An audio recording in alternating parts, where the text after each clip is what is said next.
Welcome to Thalira Tales, where stories bloom in silence, carrying emotion, mystery, and hidden truth. Step in and let the tale unfold. The baby in my belly gave a soft kick, as if sensing I was staring at the massive electronic screen. I stood in the VIP waiting area on the third floor of an elite maternity clinic on Manhattan's Upper East Side, clutching a referral for my scheduled 5-month pregnancy checkup. The air conditioning was blasting, and I shivered, instinctively wrapping my hands around my noticeably rounded bump. My appointment was for 3:00 p.m. Just yesterday, Julian Sterling's assistant had sworn up and down that Julian would definitely carve out some time to be here. Naturally, over the past 5 months, that promise hadn't been kept a single time. "Mrs. Sterling, there are 2 people ahead of you. You can take a seat and relax for now," the receptionist said with a warm smile. I nodded. Barely had I sunk into the plush armchair by the panoramic window when a buzz swept through the waiting room. "Look, it's Julian Sterling, the CEO of Sterling Enterprises. Oh my God, he's getting married. The bride is Scarlett Sutton, the one who just won a Golden Globe." The voices washed over me like a tidal wave. I lifted my head. The massive flat screen covering the wall opposite the waiting area usually looped pregnancy education videos and clinic ads. But right now, it was broadcasting a live entertainment news segment. The shaky camera focused on a blindingly white chapel towering over a private estate in Palm Beach, Florida. The sun was so bright it felt like the screen was glowing from within. A red carpet stretched all the way from a private dock to the chapel entrance. Ushers in matching uniforms flanked the aisle. A drone camera swept over the turquoise water, revealing no less than 30 luxury yachts moored nearby. Reporters with long lenses were visible on several decks. And then he appeared. Julian Sterling, sharp and immaculate in a custom-tailored black tuxedo. His posture was rigid, honed like an unsheathed blade. He stood under the floral arch at the chapel entrance, turned in profile to the camera. His jawline was tense. The ocean breeze ruffled his dark hair, but he didn't bother fixing it. He merely lifted his wrist to check his watch. That gesture was painfully familiar to me. It was the restrained impatience he always showed when he had somewhere better to be. "Julian looks absolutely incredible today," sighed a young pregnant woman nearby, glued to her phone. "I heard this wedding cost 8 figures, her friend whispered back. Scarlett's dress is custom French couture. The veil alone is 20 feet long. And look at the flowers! Ecuadorian roses, flown in this morning by private jet." My nails dug into my palms. The camera moved inside the chapel. The organ music, slightly distorted by the screen's cheap speakers, sounded a bit flat, but the bridal chorus was unmistakable. The pews were packed. I recognized several faces that frequently graced the cover of Forbes.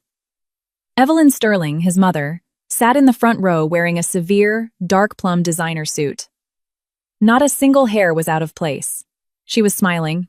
I had seen that smile in their Greenwich mansion countless times, regal, appropriate, but devoid of any actual warmth. Then the bride appeared. Scarlett Sutton, arm in arm with her father, walked slowly down the aisle. The dress was staggering. Cascades of lace and diamond dust sparkled blindingly in the sun. The veil hid most of her face, but you could see the corners of her nude-painted lips curled into a perfectly calculated smile. She reached Julian. The minister began the vows. The news ticker at the bottom of the screen stabbed into me like a knife. Live broadcast. Wedding of the century. Sterling Enterprises CEO Julian Sterling weds Hollywood queen Scarlett Sutton. Rumors say Sutton is 2 months pregnant. Double the joy. Suddenly, a sharp cramp seized my abdomen. It wasn't the baby moving, it was a contraction.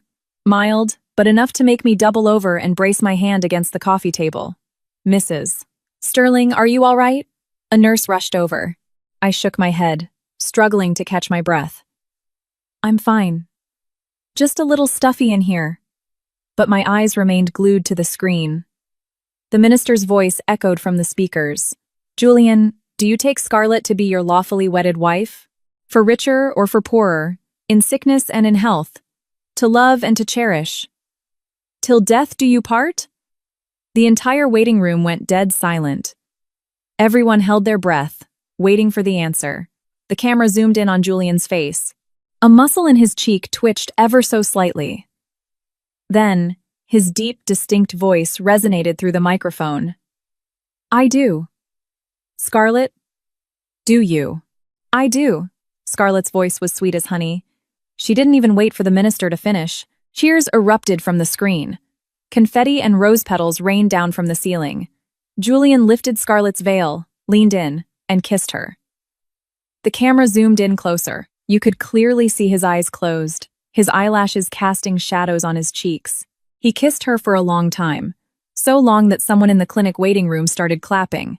So long that the paper referral in my hand grew damp with sweat, its edges crumpled beyond recognition. The nurse gently touched my shoulder. Anna, it's your turn.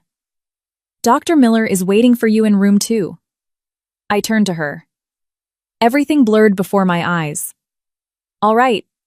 I heard my own voice say. Surprisingly steady. I'm coming. As I stood, my legs buckled. I leaned heavily against the back of the armchair, took a deep breath, and slowly, step by step, walked toward the examination room. Behind me, the televised cheers mingled with the ecstatic voice of the anchor. And now, ladies and gentlemen, let us raise a glass to the newlyweds. The heavy door closed behind me, cutting the world's volume in half.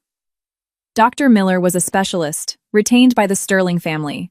She was in her 50s, wearing gold-rimmed glasses. She smiled and pointed to the examination table. Anna, you're here. Julian couldn't make it today? I silently handed her the crumpled referral. She smoothed it out, reading, Your last ultrasound showed placenta previa. We'll take a closer look today to see if it's moved up. Don't worry, it's quite common in early pregnancy. The cold gel spread across my stomach. The ultrasound wand pressed into my skin. The screen lit up. The black and white image flickered a few times before stabilizing. 2 tiny figures, curled up, floated in the amniotic fluid. You could see their beating hearts, their little arms and legs. The twins are developing beautifully, Doctor. Miller's voice was professionally soothing. Look, here's the boy, and here's the girl. Oh, look at him kicking his sister. I stared at the screen. 2 tiny humans. My children. And Julian Sterling's children. Legally, he was still my husband. Our marriage certificate was locked in a safe deposit box, though I hadn't seen that little document in almost a year. Evelyn had brought up divorce 6 months ago. I had signed the papers, but Julian never added his signature. He claimed he was too busy, that there was no rush, that it would be safer to finalize everything after the babies were born. Safer. What an ironic word. Heartbeats are strong for both. Dr. Miller handed me a few paper towels. Wipe up. Make sure you rest more, and don't overwork yourself. You look a bit pale. Did you skip lunch? I sat up slowly, wiping the gel off. Dr. Miller, I began, my voice raspy. If a pregnant woman experiences severe emotional stress, does it affect the babies? She adjusted her glasses. Depends on the stress. Usually, with short-term emotional spikes, the mother's body regulates itself. But if it's prolonged... She paused, looking at me intently. Anna, did something happen? I shook my head and slipped off the table. Nothing. Just asking. When I walked out of the exam room, the waiting area screen had switched back to an educational video on gestational diabetes. The women who had been watching the wedding had dispersed. Snatches of conversation still drifted toward me. Julian Sterling and Scarlett Sutton. Such a beautiful couple. I walked past them and took the elevator down. The hospital lobby was even busier. I pushed through the crowd and hit the revolving glass doors. The mid-afternoon sun smacked me in the face. My phone vibrated in my purse. I pulled it out. The screen flashed a name, Julian Sterling. My finger hovered over the answer button for 3 seconds. Then I swiped left, declining the call. The vibrating stopped. A few seconds later, it buzzed again. This time, a text message. Family dinner at the Carlisle at 7:00 p.m. Mother says you must be there. Arthur will pick you up at 5:00. I stared at those lines and suddenly burst out laughing. I laughed until my eyes burned. I looked up. Across the street, a massive LED billboard on a high-rise was also looping the wedding broadcast. The camera focused on the newlyweds cutting the cake. Julian held Scarlett's hand. Together they gripped the knife. Scarlett smiled so widely, her eyes turned into crescents. She was practically pressing her entire body against his.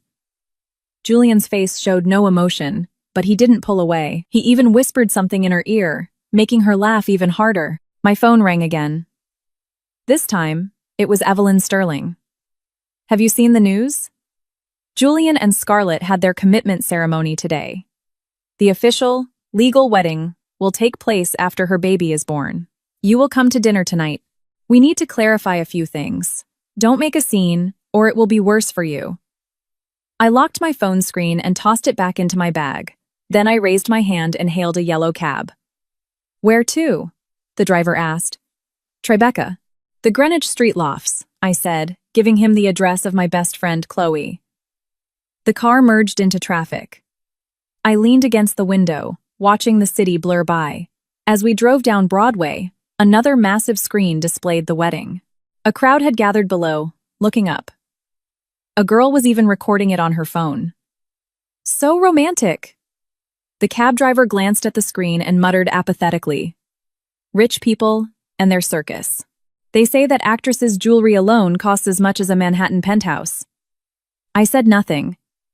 He kept talking to himself. Though, in those elite circles, it's all just for show. Who knows what really goes on behind closed doors? My phone buzzed again. Unknown number. Hesitating, I answered. A rapid-fire male voice came through. I'm a journalist with the New York Chronicle. We received a tip that you are actually legally married to Julian Sterling. His ceremony today with Scarlett Sutton could be considered bigamy. Care to comment? I gripped the phone tighter. Anna, can you hear me? You have the wrong number, I replied calmly. But we have proof that you and Mr. Sterling registered your marriage 3 years ago, and that you're currently pregnant? I said, you have the wrong number. I hung up and immediately powered off the phone. The cab pulled up to the Tribeca Lofts. I paid, stepped out, and entered the building. Taking the elevator up to the 18th floor, I rang the bell. It took a minute for the door to open. Chloe stood there in a silk robe, her hair a mess, clearly having just rolled out of bed. Seeing me, she blinked in shock. Anna, what are you doing here at this hour? Didn't you have your checkup today? I pushed past her and slammed the door shut. Then, leaning my back against it, I slowly slid down to the hardwood floor. Chloe, I looked up at her. Help me. What happened? Chloe immediately dropped to her knees and grabbed my hands. Why are your hands like ice? You're pale as a ghost. Did the Sterlings do something again? I shook my head, then nodded. Finally, I managed to speak. Julian married Scarlett Sutton today. I said it word by word, my voice so calm it terrified me. Broadcast nationwide. I was in the clinic waiting room. It was on the giant screen. Chloe's expression morphed from confusion to sheer horror, and then her face flushed crimson with rage. Is he out of his mind? You guys aren't even divorced yet. That's bigamy. I'll sue him. I'll call the press. It's useless. I cut her off. The Sterlings can spin black into white. Plus, I already signed the divorce papers. He just never filed them. In their eyes, I stopped being a Sterling a long time ago. But they can't do this, Anna. I squeezed her hand tightly. Help me. I want to leave. Tonight. I need to get out of the country. But you're 5 months pregnant. That's why I need you. I looked straight into her eyes. You have connections at Delta, right? Get me a ticket on a flight out of the country tonight. Anywhere far. Just don't put it in my name. Book it under yours or an alias. I'll pick it up at the airport. Chloe's lips trembled. Anna, think about this. It's too risky. You're alone. And carrying twins. Staying here is riskier. I let go of her hand, pushed off the floor, and stood up. Evelyn ordered me to be at a family dinner tonight. Do you know what that means? She wants to force me, in front of all the relatives, to acknowledge Scarlett as the future lady of the house. She wants to force me to sign away my parental rights, to take a payoff like a beggar and disappear. I walked over to the loft's massive windows and pulled the curtains open. The 4 o'clock sunlight flooded the room, stinging my eyes. I've made my decision, I said. my back to Chloe. I will have these babies, but they will never carry the Sterling name. They will be mine alone. Silence hung in the room for a long time. Then I heard Chloe sniffle. Okay, she said, her voice thick. I'll help you. She scrambled to her bedroom and returned with her laptop, her fingers flying across the keyboard. There's a direct flight to Singapore tonight at 9:45 p.m. 2 seats left in business class. I'm booking it under my cousin's name, Irene Palmer. Her ID was lost, but I have a high-quality scan of her passport and a rapid business visa hookup. You look enough like her. In Singapore, you'll stay with my Aunt Helen. She's an expat who runs a holistic wellness clinic there. She's a good person. She'll take care of you until you figure things out. Chloe, I turned to her. Don't tell anyone. Not even your aunt. She froze. Why? The Sterlings have a long reach. I walked over to the sofa and sat down, gently rubbing my belly. I don't want to implicate anyone. I'll find my own place in Singapore. Don't worry, I have some money. Enough to get started. It was the money I had secretly saved over the past 3 years. The allowance Evelyn deposited monthly to keep me looking presentable. I hadn't spent a dime of it. I had routed it all to an offshore account. It wasn't billions, just around $150,000, but it was enough to start over. Chloe's eyes reddened again. Anna, why do you have to suffer like this? Because I don't want to be a goldfish in their decorative bowl anymore, I replied quietly. Outside, a car horn honked. I walked to the window and looked down. A black Mercedes SUV, the Sterling family car, was idling by the curb. Arthur, the driver, got out and pulled out his phone to make a call. They're here, I said. Chloe rushed to the window. Already? It's only 4:30. Evelyn never liked waiting. I'll go down. I headed for the door. Send the ticket info to my new phone. Once I'm at the airport, I'll contact you. Anna! Chloe grabbed my arm, tears finally spilling over. Please be careful. The second you land, let me know. I hugged her tight. I will. I opened the door and walked out. As the elevator descended, I stared at my reflection. Pale, exhausted face, dark circles under my eyes. But my eyes were burning like steel forged in fire. The lobby. I walked out the glass doors. Arthur saw me and quickly put his phone away. Mrs. Sterling, Evelyn requested, I pick you up early. Fine. I got into the back seat. The SUV pulled away, merging into the late afternoon Manhattan traffic. Arthur glanced at me several times in the rearview mirror, wanting to say something but hesitating. Finally, he broke the silence. Mrs. Sterling, how did you watch the news today? I did, I replied, staring out the window. A spectacular wedding. Arthur fell silent. The only sound in the cabin was the hum of the AC. I closed my eyes, mentally counting the days. 5 months. 150 days. Julian Sterling, Evelyn, Scarlett Sutton. Every debt you owe me, I will remember.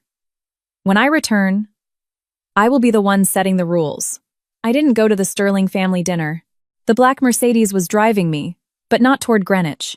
3 blocks from their estate, I tapped the back of the driver's seat. Arthur, pull over here. He looked at me in confusion. Mrs. Sterling, we're not there yet. I don't feel well. I'm going to be sick. I covered my mouth, my voice muffled. Just for a second. The car slowly pulled over.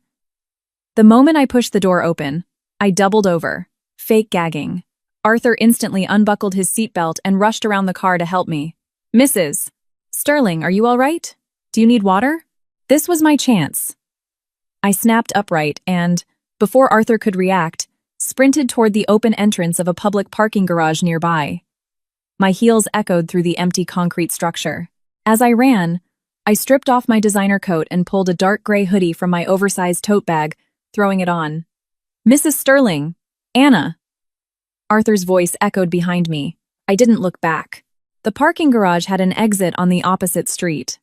Chloe's car, an inconspicuous white hatchback, was already idling there. I jumped in, and Chloe immediately slammed the gas pedal. Seatbelt, she commanded, her voice tight. I looked out the back window, and saw Arthur reach the end of the alley, stopping in confusion before pulling out his phone in frustration. "He's calling Evelyn for sure," Chloe said, whipping the steering wheel to merge onto the FDR drive. "We need to hustle to JFK." I dug my powered-off phone out of my bag, rolled down the window, and tossed it into the back of a passing garbage truck. Chloe's eyes widened. "Everything that can track me needs to be destroyed," I said calmly, pulling out a brand-new burner phone and inserting an anonymous SIM card. "Are the tickets confirmed?" "Confirmed." Chloe handed me a folder. "Passport, visa, booking. All here." The photo is from 3 months ago, but the name is Irene Palmer. "My Aunt Helen is meeting you in Singapore. She only knows you're a friend coming for a quiet place to carry your pregnancy."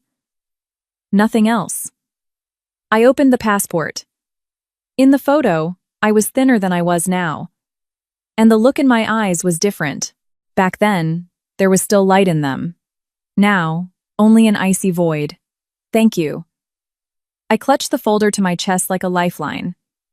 We drove to the airport in silence. The setting sun painted the New York skyline in shades of fiery orange. The brake lights of the traffic jam merged into a river of red. I stared out the window, saying goodbye to the city I had lived in for 25 years. I was born here, went to NYU here, met Julian here. Here, I had slipped on that fabulously expensive but freezing cold engagement ring. Now, I was leaving with 2 tiny lives in my womb who hadn't even seen the world yet. "Anna," Chloe broke the silence, her voice thick. "Are you sure you want to go down this path? Giving birth and raising twins alone in a foreign country? It's going to be incredibly hard." I turned to her and smiled. "Is staying with the Sterlings easy?" She went quiet. We arrived at JFK's Terminal 4. Chloe parked in the temporary drop-off zone, turned, and hugged me fiercely. "The second you land, message me. Write to me every day. If you run out of money, tell me. I'll wire it. You've already done more than enough." I hugged her back. "Chloe, for the next few years, don't try to contact me. If the Sterlings interrogate you, play dumb. Wait for me to reach out." I pulled away and opened the door. With a small carry-on suitcase, I walked into the terminal. In the suitcase were a few changes of clothes, essential documents, and a bottle of prenatal vitamins. Everything else that belonged to Anna Walker and Mrs. Julian Sterling was left in that luxurious, freezing mansion, including the 3-carat diamond ring. I had left it right in the middle of my vanity. What expression would Julian have when he saw it? I didn't know. And I didn't care. Security. Waiting. Boarding.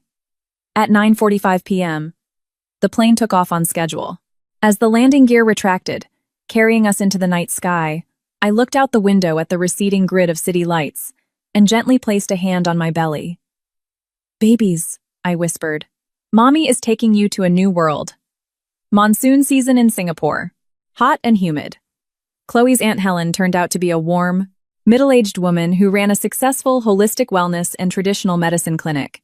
She set me up in a small, tidy 2-bedroom apartment right above her practice. "Chloe said you needed a peaceful place for your pregnancy," Helen said, bringing me a bowl of nourishing herbal chicken soup. "Live here as long as you need. It's quiet upstairs. Perfect for resting." "Thank you, Aunt Helen." I took the bowl gratefully. She sat across from me, eyeing my bump. 5 months. "Twins? Must be heavy. Look how thin you are. Come downstairs every day. I'll check your pulse and give you some treatments." And so I stayed. For the first 2 months, I barely went outside. Every day, I helped Aunt Helen in the clinic, learning to identify herbs and roots. During the day, she did acupuncture on me. At night, I read her extensive library of wellness and postpartum care books. My belly grew daily. By the 7th month, I couldn't see my feet. One night, I was reading in bed when a sharp, agonizing pain ripped through my abdomen. My water broke. Gritting my teeth, I grabbed my phone and called Helen. She rushed up in 5 minutes and immediately called an ambulance. The contractions worsened on the way to the hospital.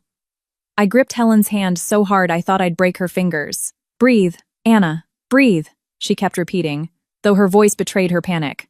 "Twins.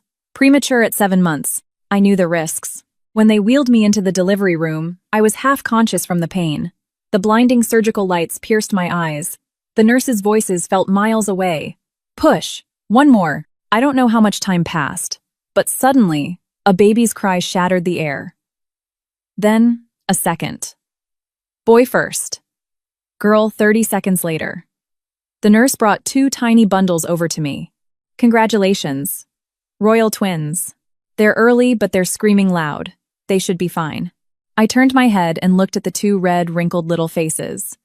Tears poured down my cheeks. Alex, I rasped, naming the boy. And Mia. These were the names I had dreamed up long ago, lying in the massive bed in the Sterling mansion, staring at the crystal chandelier, imagining a future that never was. The first few weeks postpartum were spent in the clinic. Helen cared for me like a daughter.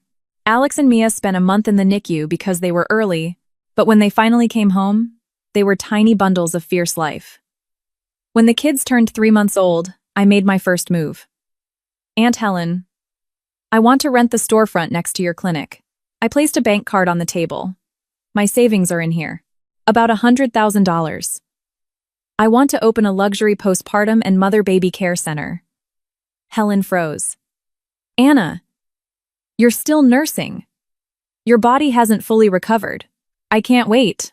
I looked at the babies sleeping in their cribs. I need to get on my feet. Half of this goes to rent and renovations. The other half, I want to use to formally learn your postpartum recovery techniques. She stared at me for a long time and finally sighed. You're a stubborn girl. If I weren't stubborn, I would have died in the Sterling mansion, I thought. We secured the space quickly. A former cafe, roughly 500 square feet. I designed the layout myself. Light wood tones, soft lighting, a whole wall of private lactation rooms, and specialized herbal steam rooms, Lumina Mother and Baby Center. The day the sign went up, the sun was shining. Mia cooed in her stroller, waving her little fists. Alex watched silently, his eyes taking in everything. His eyes were so much like his, but the gaze was entirely different. It was the gaze of my child. No coldness, no calculation, just pure curiosity. The first 3 months, we had 0 walk-ins. Helen referred a few of her postpartum patients. I pulled out everything I learned from my NYU business degree. I drafted service packages, ran targeted ads, and built a sleek website. My first real clients were American and European expats. They tried the holistic steam therapies and postpartum massages, and word of mouth exploded. By the time the twins turned 1, Lumina had 3 employees. I worked at the center during the day, took care of the kids in the evening, and studied for local childcare and business certifications at night. I was exhausted, but every day had purpose. Alex spoke first. One morning, sitting in his crib, he looked dead at me and said distinctly, "Mama." I burst into tears on the spot. Mia spoke a month later, but she was the first to walk. When she wobbled into my arms, her brother couldn't stop laughing. My phone was full of their photos, but I never dared send a single one to Chloe. Any digital footprint could be a trap. I only logged their milestones in a thick journal, waiting for the day I could stand proudly in the sun. In year 3, Lumina opened its second branch. I earned international certifications in postpartum recovery. My courses, blending traditional medicine and modern tech, were featured in regional parenting magazines. In year 4, I expanded into early childhood development, leasing a 3-story building, care center on the first floor, classrooms on the second, and an apartment for us on the third. Business was booming, but I never stopped gathering intel. Chloe flew to Singapore twice a year, bringing news of the Sterlings. Julian and Scarlett never officially tied the knot, she whispered once, playing with Mia.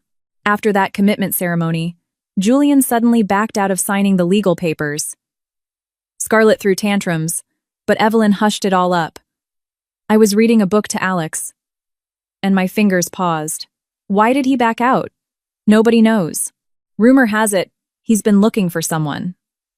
Like a madman. He pulled every security tape from the day you vanished. Airports, train stations. But your passport was never scanned. Because I was Irene Palmer. Scarlett still parades around as his fiancée, but everyone knows the family hasn't really accepted her. Evelyn thinks a Hollywood actress is beneath them. Serves her right, Chloe sneered. I closed the book. Alex, Mia, go play with your blocks. The kids obediently toddled over to their play area. Sterling Enterprises has been aggressively expanding into the maternity and baby sector, I said, opening my laptop. They bought several domestic brands. Last year, they launched a luxury maternity center franchise. But I opened a secure file. I paid some people to dig into their product quality reports. 3 batches of Sterling baby lotion had lead levels exceeding the legal limit. They buried the information. Chloe leaned in. How did you get this? Money buys anything, I replied calmly. The Sterlings have many enemies. I'm just one of them. Anna, what are you planning? I stared at the Sterling logo on the screen. The family I once thought I'd spend my life with. I'm going back, I said. Chloe gasped. Are you crazy? Julian is still looking for you. If you go back, that's why I need a new status. I pulled a folder from my safe. Lumina is established in Asia. I plan to make a massive splash entering the US market as a foreign brand. I will use the name Anna Walker, but not as the disgraced runaway wife. As the founder and CEO of Lumina, it's too risky. Chloe, I cut her off. I've hidden for 5 years. The kids are 4. They need to know where they come from. Besides, I looked out the window at the kids playing. Some debts are past due.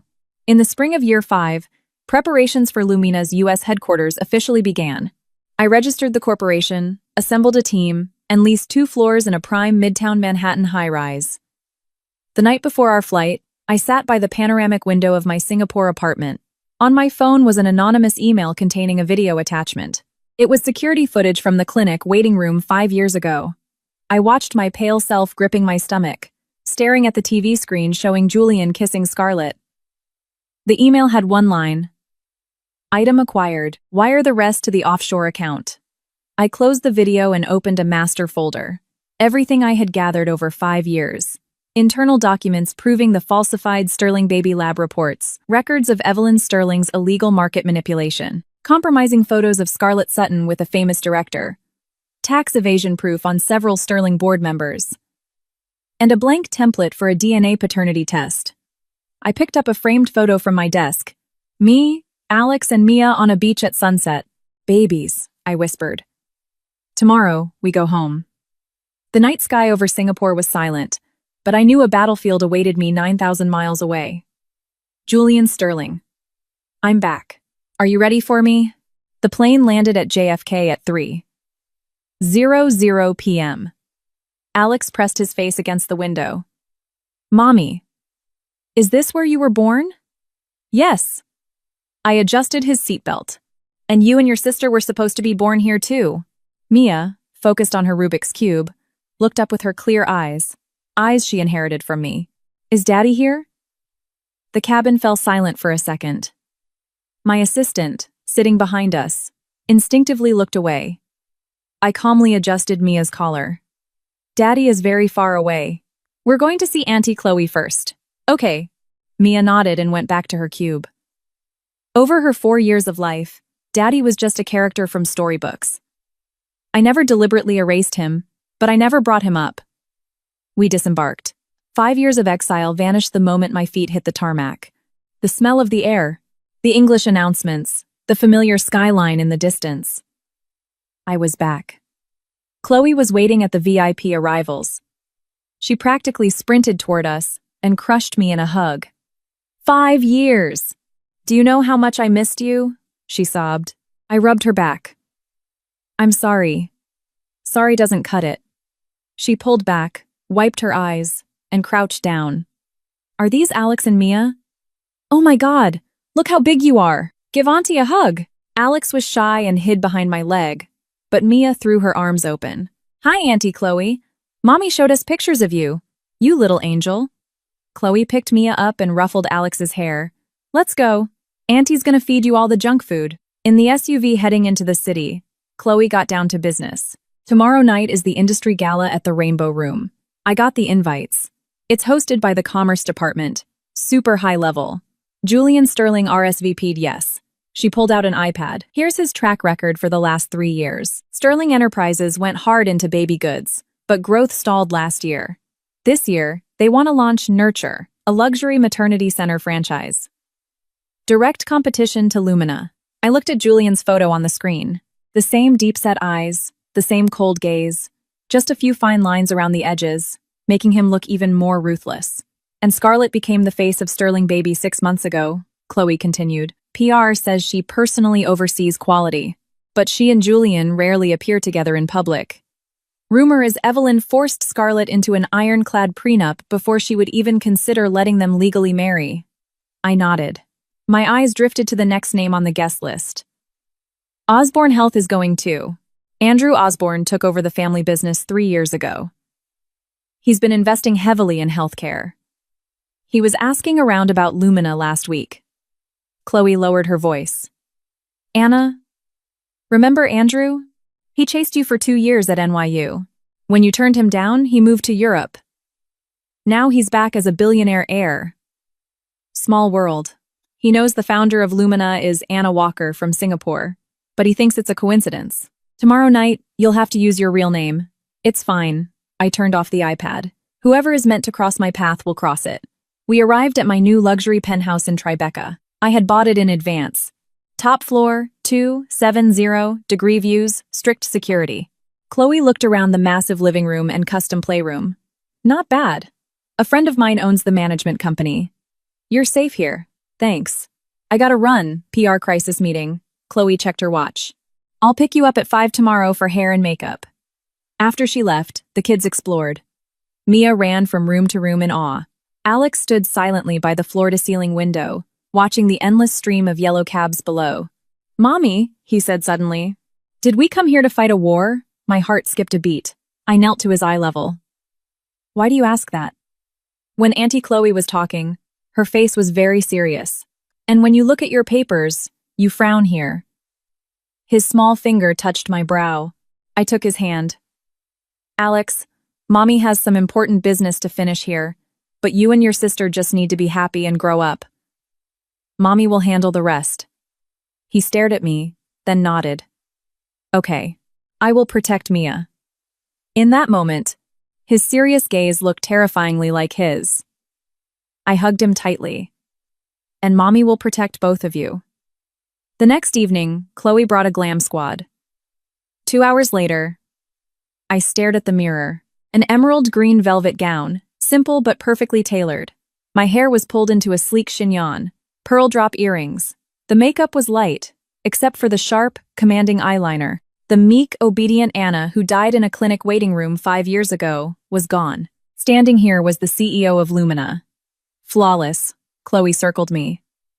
When Julian sees you, his jaw is going to hit the floor. Mia ran in and hugged my leg. Mommy, you're a princess, Alex followed in a tiny suit. Chloe's assistant was taking them to a kid-friendly dinner while I was at the gala. Be good for the nanny, I kissed their foreheads. Mommy will be back soon. The gala was at the Rainbow Room at the top of Rockefeller Center. As the elevator shot up, the glittering grid of Manhattan spread out below. Chloe linked arms with me. Don't be nervous. Tonight is just to announce that Lumina has arrived. We play the long game. I'm not nervous, I replied. The elevator doors parted. The room was packed with the elite. Crystal chandeliers refracted blinding light. Jazz music mingled with the clinking of champagne flutes. Almost immediately, a balding man approached. Chloe, long time no see, Mr. Osborne. Chloe stepped aside smoothly. May I introduce Miss Anna Walker, founder of Lumina. Anna, this is Arthur Osborne, head of Osborne Investments. Miss Walker, so young and already so successful. He shook my hand, his eyes lingering on my face. Have we met? I have a common face, I smiled, withdrawing my hand. We mingled, exchanging business cards. Suddenly, a soft male voice spoke from behind. Anna. I turned. Standing 2 steps away, holding a champagne flute, was Andrew Osborne. He had matured since NYU. The eyes behind his gold-rimmed glasses were still kind, but sharp with business acumen. Mr. Osborne, I extended a hand. I've heard a lot about you. He shook it, holding on a second too long. It really is you. I heard the Lumina founder was an Anna Walker from Singapore, but I thought it was just a coincidence. I pulled my hand back. 5 years is enough to change a person. You've changed a lot, he noted, studying me openly. Before I could answer, a hush fell over the entrance. I didn't need to turn around to know who had arrived. Only he commanded that kind of atmospheric pressure. Chloe instinctively squeezed my arm. I patted her hand and took a sip of my sparkling water, maintaining a neutral expression. Footsteps. Expensive leather on marble. The crowd naturally parted. I turned. Julian Sterling stood 3 paces away. Dark gray suit, no tie, top button undone. 5 years had etched a hardened, icy edge into his features. He looked like a man who had seen war. He was staring directly at me. His gaze swept from my face, down my dress, and back up. Shock, bewilderment, disbelief warring in his eyes. And finally, it all froze into a dark abyss. "Anna," he said, his voice deeper and rougher than I remembered. "Mr. Sterling." I smiled and raised my glass slightly. It's been a long time. The air in our radius solidified. Everyone was watching. Who didn't know the scandal of the runaway Sterling wife from 5 years ago? Who didn't know Julian Sterling had scoured the earth for her? And here she was, glowing, confident, holding court as if she had just returned from a vacation. Julian took a step forward. The scent of cedar, his cologne, unchanged, hit me. "Where have you been?" he asked, his voice so low it sounded like it was squeezed through his teeth. "Singapore," I answered breezily. "Started a company. Things are going well. And you, Mr. Sterling?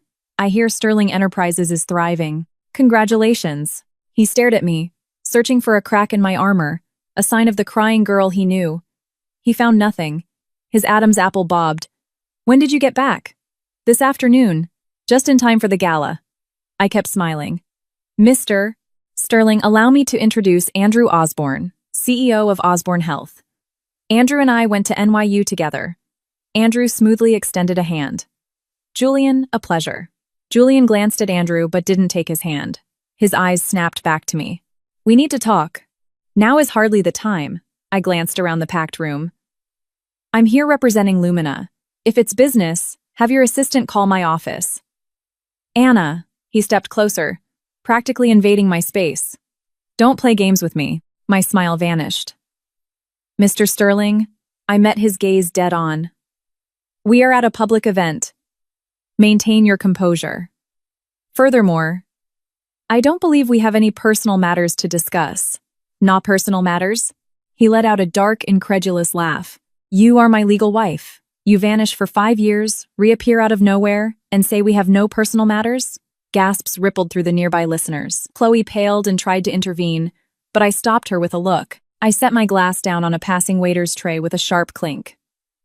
"Legal wife," I repeated, not loudly, but with crystal clarity.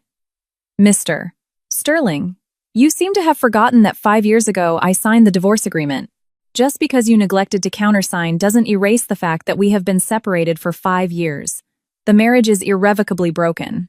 I have already instructed my legal team to file a formal petition for dissolution. Your legal department will have the papers on Monday." Julian's face darkened like a storm front. "You want a divorce? Isn't that what you and Evelyn always wanted?" I smiled thinly. "I'm merely fulfilling your wishes." With that, I turned my back to him, facing Andrew. "Andrew, regarding the partnership we discussed, I have a detailed proposal. I'll send it to your office tomorrow." Andrew looked at me with deep respect. "I'll be waiting." I linked arms with Chloe. "Let's go say hello to the Commerce Secretary. I heard his wife just had her second baby. She might need our services." We walked away. I could feel Julian's gaze burning a hole between my shoulder blades. "Anna, are you okay?" Chloe whispered, her hands shaking. "I'm fine," I said quietly. "This is just the beginning." For the rest of the night, Julian never took his eyes off me, but I never looked his way again. I networked, pitched Lumina, and even gave a 5-minute impromptu speech on stage. The applause was thunderous. As I walked down, I saw Julian standing in a dark corner, a glass of whiskey in his hand. He wasn't drinking. He was just looking at me with a mix of fury, confusion, and something I'd never seen before, loss. The gala ended at 10 p.m. Chloe went to get the car from valet. I waited by the revolving doors. The New York night air was crisp. I pulled my shawl tighter. Footsteps behind me. "Anna." I didn't turn. Julian stepped up beside me. The smell of alcohol and cedar washed over me. "The baby?" he asked. My heart clenched, but my face remained a mask. "Why are you asking about that, Mr. Sterling? 5 years ago, you were 5 months pregnant when you left." His voice was raw. "Did you have the baby?" I turned to him. "Yes." A flicker of desperate hope lit his eyes. "But it has nothing to do with you." I cut him off. "They are my children. Mine alone." "They?" He grabbed my wrist, his grip like a vice. "Twins?" "Anna, they are my children. I have a right to know." "A right?" I laughed, violently wrenching my arm free. "Julian Sterling, what right do you have? 5 years ago, while I was 5 months pregnant going to a clinic appointment alone, you were broadcasting your wedding to another woman on national television? You had the right to humiliate me in front of the entire world." He froze. "You had the right to ignore my calls when I needed you most. You had the right to let your mother degrade me, demand I get an abortion, and force me to sign away my life." I stepped closer, my voice a lethal whisper. "And now you demand your rights? You shredded your rights with your own 2 hands 5 years ago." His face was ashen. His lips parted, but no sound came out. Chloe's car pulled up, headlights cutting through the dark. I looked at him one last time. "Sign the divorce papers. Don't drag it out. It'll only end worse for you." I got into the car. As we drove off, I looked in the rearview mirror. He was standing completely still on the curb, like a statue left out in the cold. "What did he say?" Chloe asked nervously. "He guessed about the kids." I leaned back and closed my eyes. Everything is going according to plan. What's bound to happen will happen. Monday morning, 7:30 a.m. I stood with Alex and Mia outside the gates of Sunrise Academy, the most exclusive private preschool in Manhattan. Bilingual education, intense security, and ruthless background checks. I had secured 2 spots using my Singaporean credentials and Lumina's corporate weight. "Mommy? It looks like a castle." Mia pointed at the Gothic architecture, beaming. Alex observed silently, holding my hand tight. The director, Mrs. Davis, personally gave us a tour. We maintain a strict 15-to-1 ratio. The curriculum includes STEM, arts, and emotional intelligence. Don't worry, Miss Walker, our families are highly vetted. The environment is extremely supportive. I glanced at the line of Maybachs and Range Rovers dropping off kids and merely nodded. The kids adapted quickly. I left for my office to review the morning reports. My marketing director was ecstatic. 7 hedge funds wanted meetings.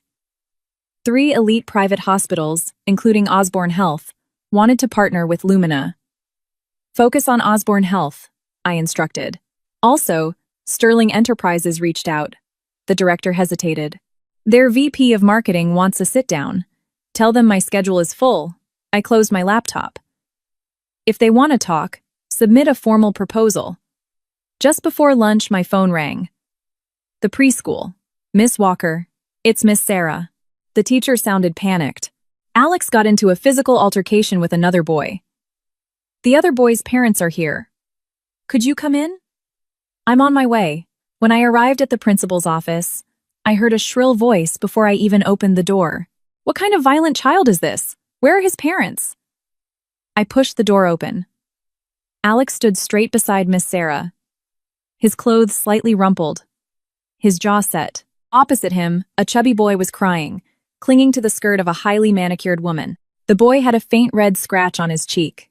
And the woman. Scarlett Sutton. Even wearing oversized Chanel sunglasses and a silk scarf, her entitlement was unmistakable. "You?" she sneered as I walked in. I ignored her and crouched in front of Alex. "What happened, baby?" Alex's tense shoulders dropped slightly. He tried to take Mia's toy and pushed her down. I told him to apologize. He called Mia a bad name, so I pushed him. "Pushed?" Scarlett shrieked. "My Max's cheek is bleeding. This feral child attacked him. How do you even let kids like this into the academy?" Miss Sarah tried to mediate. "Miss Sutton, it was a playground squabble. My son has never been touched in his life. Scarlett ripped off her sunglasses. And some fatherless brat hits him and you call it a squabble? The room went dead silent at fatherless brat. I stood up slowly. Miss Sutton, please apologize. Scarlett scoffed. Your kid hits mine, and I should apologize? First, your son pushed my daughter. Second, your language just now was a direct insult. Apologize to my son. Scarlett looked me up and down. You're the mother? Must be new money. Mind your place. Before I could demand the security footage, the office door swung open again. Julian Sterling walked in. He must have rushed from Wall Street suit jacket over his arm, sleeves rolled up. He took one look at the room and frowned. What's going on? Scarlett immediately threw herself at his arm. Julian, finally! Look at Max's face. That boy hit him, and now his mother is demanding. I apologize. Julian's gaze dropped to the crying boy, then shifted to Alex.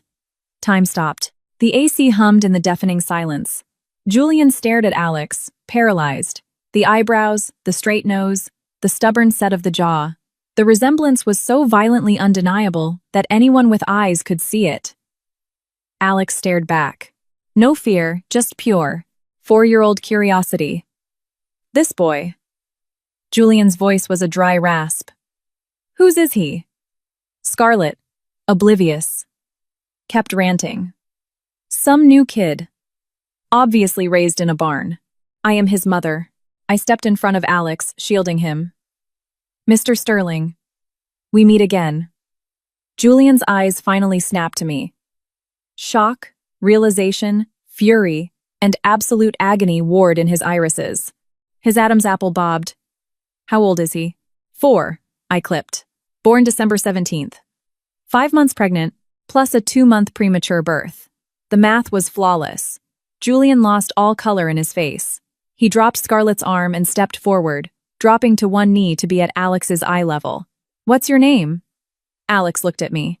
I nodded slightly. Alexander, the boy said. Alex. Alex. Julian breathed out, the word breaking in his throat. Do you have any siblings? Alex pointed to Mia, who was quietly hiding behind the teacher's legs. That's my sister, Mia. Julian looked at the little girl in the pink dress with 2 pigtails. She had my eyes. Julian gripped the edge of the principal's desk just to keep from collapsing. Scarlett finally realized something was horribly wrong. Julian? Do you know them? Julian ignored her. He stood up, towering over me, his eyes bloodshot. You had them this whole time? What else was I supposed to do? I countered. Wait for your mother to throw them in an orphanage? My mother, Mr. Sterling. I cut him off sharply. Right now, we are dealing with a playground incident. Your son pushed my daughter. My son retaliated. How would you like to resolve this? Julian took a ragged breath and turned to the crying Max. Max, tell me the truth. Did you start it? Max shrank back. Scarlett was outraged. Julian, he's 4. Did you push the girl first? Julian's voice cracked like a whip. Max burst into fresh tears. I just wanted her toy. Apologize, Julian commanded. Scarlett gasped. Julian, apologize to the girl you pushed. And the boy you insulted, Julian repeated, leaving no room for argument. Sniffling, Max looked at Mia and Alex. I'm sorry. It's okay, Mia squeaked. Alex looked at me, then at Max. I shouldn't have pushed you. But don't ever touch my sister again. I turned to the teacher. Since this is resolved, I'll be taking my kids home for the day. I took their hands and walked toward the door. As I passed Julian, he blocked my path. Anna, we need to talk. I'm very busy, Mr. Sterling. And we have nothing to talk about. They are my kids. His voice finally cracked. A raw, desperate sound. I have a right. You have 0 rights. I looked him dead in the eye. Biologically, you provided half the DNA. Practically, you haven't been a father for a single second. Julian, if you have a shred of conscience left, don't play the loving father now. I walked around him and left. As we reached the parking lot, I could hear Scarlett screaming inside. Julian, what the hell does that mean? Are those your kids? I strapped the twins into their car seats. My hands were shaking. Mommy, Alex said quietly, is that man my daddy? My hands froze on the buckle. I looked at him in the rearview mirror. Yes. But we had some very bad things happen between us. So we don't live together. And you won't either. You just need to know Mommy loves you and Auntie Chloe loves you. That's enough. Alex nodded. Okay. Mia asked. Does he love us? My chest tightened. Mommy doesn't know. But Mommy loves you enough for 2 people, so we don't need his. As we drove, Alex stared out the window. I don't like him, Mommy. He made you sad. When you saw him, your eyes looked sad. My grip on the steering wheel tightened. Mommy was sad a long time ago. But now Mommy has you too, and a big company. I'm not sad anymore. Good, Alex sighed. If you're not sad, we're happy. That night, Julian called.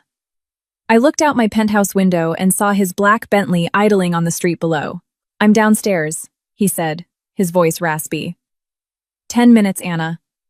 Wait. I went downstairs, throwing a coat over my shoulders. The night air was freezing. Julian leaned against his car, looking up at my building. He looked exhausted. Are they asleep? He asked. Yes, they're beautiful. They look like you. And me. I said nothing. These 5 years. You must have had it so hard. Alone with them. I survived. It was easier than being a Sterling. He winced. Anna. About the past. Let me explain. Don't. I took a step back. If you're here to dig up the past, we're done. Aside from finalizing the divorce, we have nothing to discuss. The kids? His voice rose. They're my blood. I have rights. What rights? I snapped. When you were marrying another woman on national TV, did you think about your rights as a father? When your mother repeatedly tried to force me into an abortion, did you say a single word in my defense? He looked like he'd been struck by lightning. I didn't know. I didn't know you were pregnant. My mother never told me. The wedding. She forced me. She threatened to jump off the Sterling Tower if I didn't marry Scarlett to secure a merger. And so? I laughed. A bitter, broken sound. I was supposed to be the sacrificial lamb? I was supposed to carry your children and watch you kiss her? You're a grown man, Julian. You had a choice, and you chose the path of least resistance. He shook his head, speechless. I filed for divorce, I said, my voice turning to ice. You will not get custody. A judge will look at your 5-year absence and your mother's abortion coercion and laugh you out of court. If you're smart, just sign the papers. How can we end this peacefully? He begged. We won't, I replied. But the result is the same. I'm not the Anna you could manipulate 5 years ago.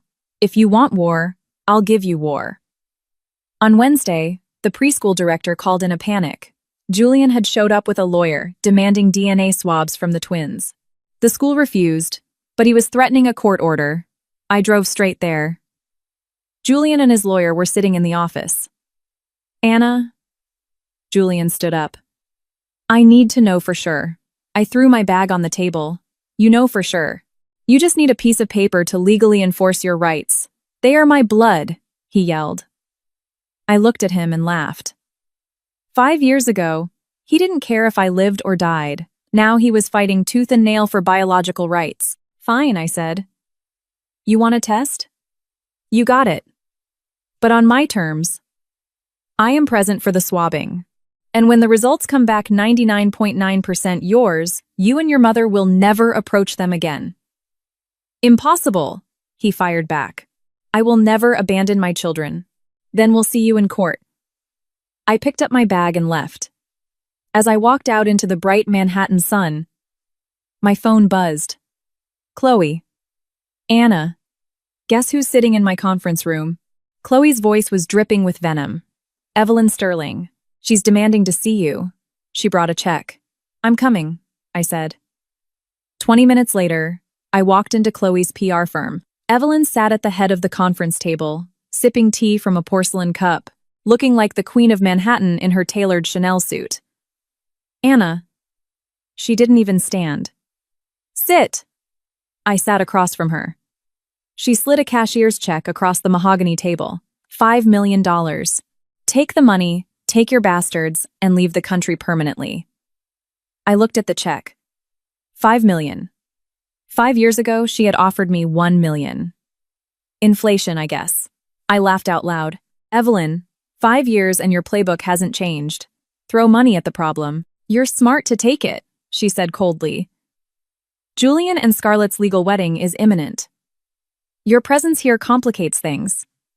Complicates? I picked up the check.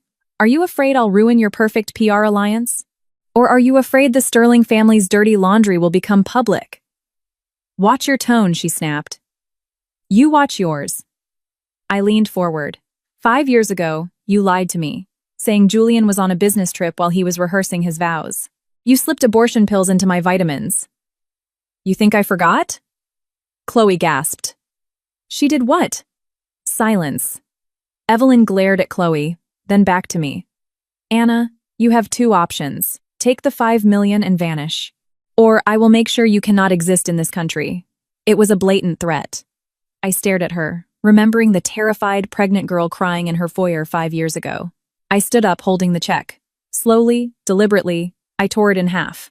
Then in quarters, I let the pieces flutter onto the table like snow. Evelyn's face contorted in fury. You'll regret this. The only thing I regret is ever stepping foot in your house. I smiled coldly. I will divorce your son, but he won't get my kids. And as for you, I remember every single thing you did to me. And we are going to settle the score. I walked out, leaving her seething in her chair. Get me the best divorce shark in New York, I told Chloe in the hallway. And release the hounds. It's time. Friday at 2:00 p.m.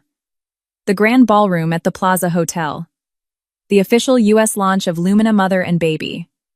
The room was packed with press, investors, and competitors. Julian Sterling sat in the 3rd row, accompanied by his lawyers. I stood backstage, in a crisp, white tailored pantsuit. Chloe gave me a thumbs up. I walked onto the stage. The flashbulbs blinded me. Ladies and gentlemen, welcome. I am Anna Walker, founder and CEO of Lumina. I went through the standard pitch. The high-tech facilities, the holistic approach. The crowd applauded as I announced our strategic partnership with Osborne Health. Then, the lights dimmed for our promotional video. Beautiful shots of our Singapore clinics played. But as the video ended, the screen didn't fade to black. I walked back to the center of the stage, microphone in hand. Thank you. But today, besides launching a brand, I have a personal statement to make. The room fell silent. I looked directly at Julian in the 3rd row. 5 years ago, I fled this city. My voice echoed through the ballroom. I was 5 months pregnant. I went to my checkup alone, and on the clinic television, I watched my husband, Julian Sterling, marry Scarlett Sutton on live TV. Gasps erupted. 100 camera lenses swung toward Julian. He went rigid, his face draining of color. During my pregnancy, his mother, Evelyn Sterling, tried to force me into an abortion and bullied me into signing a divorce agreement. For 5 years, I raised premature twins alone and built Lumina from the ground up. I clicked a remote. The massive screen lit up. It was the security footage from the clinic. Me, clutching my stomach, staring at the TV as Julian kissed Scarlett. It was only 30 seconds. But it was devastating. Pandemonium broke out in the press pit. Julian stood up violently. His lawyer tried to pull him down, but he shoved him away. Anna, what are you doing? He yelled over the din. I ignored him and clicked the remote again. Scanned documents filled the screen. Lab reports, internal emails, supply manifests. Red circles highlighted toxic lead levels in Sterling baby lotion. For 5 years, Sterling Enterprises sacrificed safety for profit. I boomed. These are authentic lab results, showing lead levels 30 times the legal limit in their baby products. They falsified the safety certificates. That's slander, Julian's lawyer screamed. We will sue. Go ahead. I looked right at him. I've already submitted the originals to the FDA and the FBI. I clicked one last time. A bank transfer receipt and a photo of the torn check. This is the $5 million bribe Evelyn Sterling offered me 2 days ago to take my children and disappear. I refused. I lowered the remote. I don't stand here for pity. I stand here to say that a woman wronged does not have to stay silent. A mother protecting her children is a force of nature, and those who commit sins will eventually pay the price. I bowed deeply. Absolute silence held the room for 3 seconds, followed by a deafening roar of camera shutters and screaming reporters. Chloe rushed the stage, and her security team escorted me out the back. We made it to the loading dock, but a black Bentley blocked the exit. Julian got out. He looked destroyed. His tie was gone, his eyes wild. "Anna!" He rushed toward me. Security stepped in, but I waved them off. "You can hate me," Julian said, his voice cracking. "You can destroy me. But why destroy the company? It was my father's legacy." "I didn't destroy it. Your mother did," I said flatly. "If you had been a man 5 years ago, if you had told me the truth, none of this would be happening." He shook his head, tears actually spilling over his lashes. The ruthless Wall Street king was crying in an alleyway. "I didn't know about the toxic products. I didn't know what my mother did to you. Give me a chance to fix it. Please." "It's too late," I said softly. "The second you said I do at that altar, it was too late." I got into Chloe's SUV. As we pulled away, I looked in the mirror. He was on his knees on the concrete. The fallout was apocalyptic. By Saturday morning, Sterling scandal was trending globally. An anonymous account, which I had orchestrated, dropped an audio recording of Scarlett and Evelyn plotting to fake photos of me cheating 5 years ago, proving the entire marriage crisis was manufactured. Scarlett's brand deals evaporated in hours. Sterling Enterprises stock plummeted 20% at the opening bell. Protesters swarmed their headquarters. Evelyn Sterling suffered a massive heart attack and was rushed to Mount Sinai Hospital. I was at home, watching the news, when Andrew Osborne called. "Anna," the stock tanked. "Just like you asked, I've quietly bought up 3% of the floating shares for you." "Keep buying," I said. "Use the Lumina capital." "Anna, you're playing a dangerous game. You corner a dying beast, it bites." "I've been waiting for this for 5 years," I said. "Let them bite." I put on a trench coat and went to Mount Sinai, VIP floor. Julian's guards tried to stop me, but my own security shoved them aside. I pushed the door open.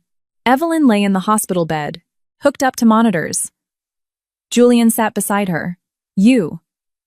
Evelyn wheezed, her eyes filled with pure hatred. "You dare come here?" "Why not?" I pulled up a chair. "I came to check on my investment."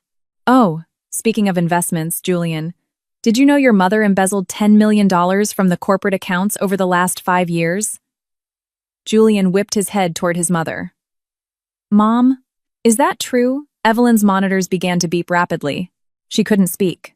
She funneled it to offshore accounts to fund Scarlett's movie roles and pay off the FDA inspectors. I tossed a USB drive onto the bed. "The FBI is already reviewing it." "You're ruined, Evelyn." Julian stumbled back, hitting the wall. He looked at his mother, then at me, the reality of his entirely fabricated life crashing down on him.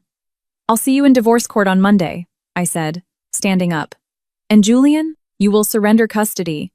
If you fight me, I will drag this family's name through the mud until there is nothing left." Monday morning, Manhattan Family Court. The room was packed. Julian sat at the respondent's table, looking like a ghost. My lawyer laid out the facts. Bigamy, emotional abuse, abandonment. We demanded full custody, child support, and 0 visitation rights. Julian's lawyer stood up. "Your Honor, my client contests the visitation restriction. He is the biological father. Your Honor, may I speak?" I stood up. The judge nodded. I looked at Julian. "Julian, 5 years ago, on the day I was at the clinic, pregnant with your twins, where were you?" Silence. "Answer the question," the judge prompted. "I was at my wedding," Julian rasped. "And do you believe," I asked, my voice echoing in the quiet courtroom, "that a man who marries another woman on live television while his pregnant wife is alone in a hospital has earned the title of father?" Julian stared at the floor. The fight drained out of him entirely. He stood up. "Your Honor, I withdraw my contest." His lawyer panicked. "Julian, what are you doing?" "I agree to the divorce." Julian looked at me, his eyes bloodshot and hollow. "I surrender all custody rights. I just want them to be safe." The gavel banged. It was over. When I walked out onto the courthouse steps, the sun was shining. Chloe hugged me tight. We won, Anna. We won. Julian walked out a moment later. He didn't approach the press. He walked straight up to me and handed me a thick manila envelope. What is this? I didn't take it. The signed divorce decree, he said hoarsely, and a transfer of 13% of my personal voting shares in Sterling Enterprises. To you and the kids. I froze. Take it. He pressed it into my hands. It's the only thing I have left to give them. I'm stepping down as CEO. I'm leaving New York.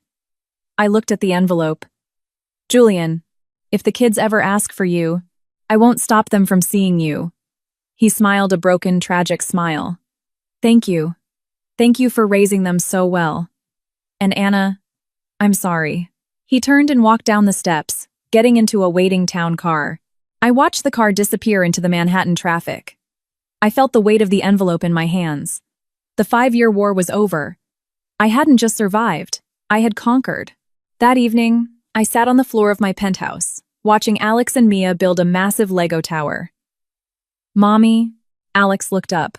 Are we safe now? I pulled them both into my lap, kissing the tops of their heads. The sunset over the Hudson River painted the room in gold. Yes, babies, I whispered, the icy void in my chest finally melting into warmth. We are safe, and we are just getting started. I'm freezing. I'm bleeding. Slowly fading away. But don't worry, I'm fine.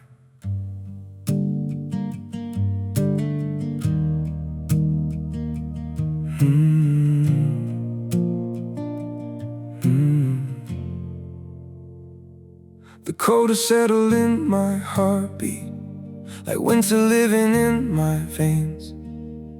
Every breath feels numb and fragile. Every smile just hides the pain. I'm breaking quietly in silence, falling slow without a sound. Yet I keep saying I'm okay, while my world burns to the ground. I'm frozen here, I'm bleeding slowly, dying piece by piece inside. But I still whisper, it's alright, just to keep you from goodbye. I'm shattered, love, but don't you worry, I'll pretend till my last breath. Even while my soul is fading, I'll say everything's okay. Maybe pain just learned to live here. Maybe sorrow feels like home. So I wear my wounds like armor and survive them all alone. I'm frozen here, I'm bleeding slowly, dying piece by piece inside. But I still whisper, it's alright, just to keep you from goodbye. I'm shattered, love, but don't you worry, I'll pretend till my last breath. Even while my soul is fading, I'll say everything's okay. If you ever see me smiling, no, it's just my last defense. 'Cause sometimes love means hiding how much you're suffering. No, I'm frozen here, I'm bleeding slowly, dying piece by piece inside. But I still whisper, it's alright, just to keep you from goodbye. I'm shattered, love, but don't you worry, I'll pretend till my last breath. Even while my soul is fading, I'll say everything's okay. It's okay.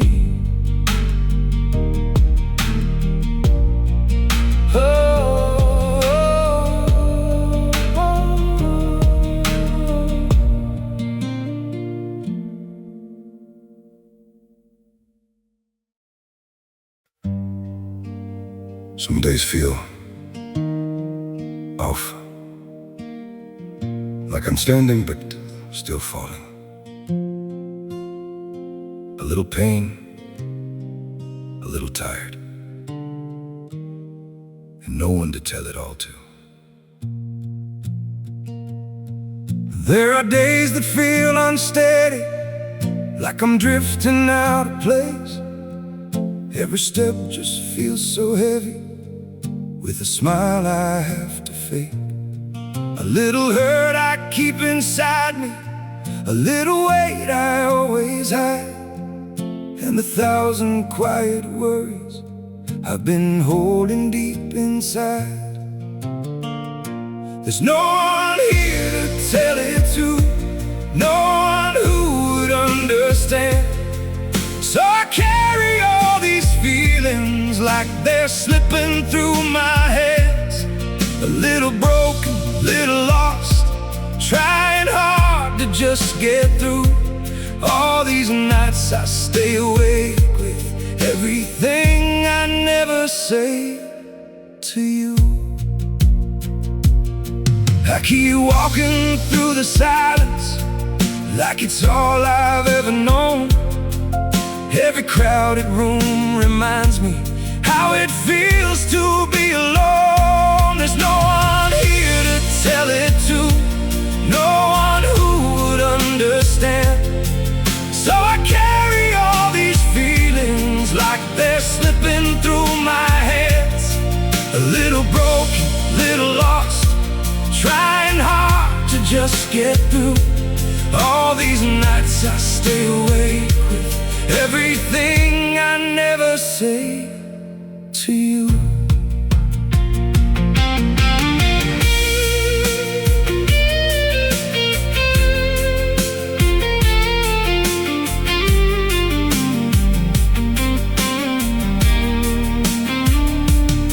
Maybe one day I'll be stronger, maybe I'll learn how to speak, but for now I keep it buried in the parts of me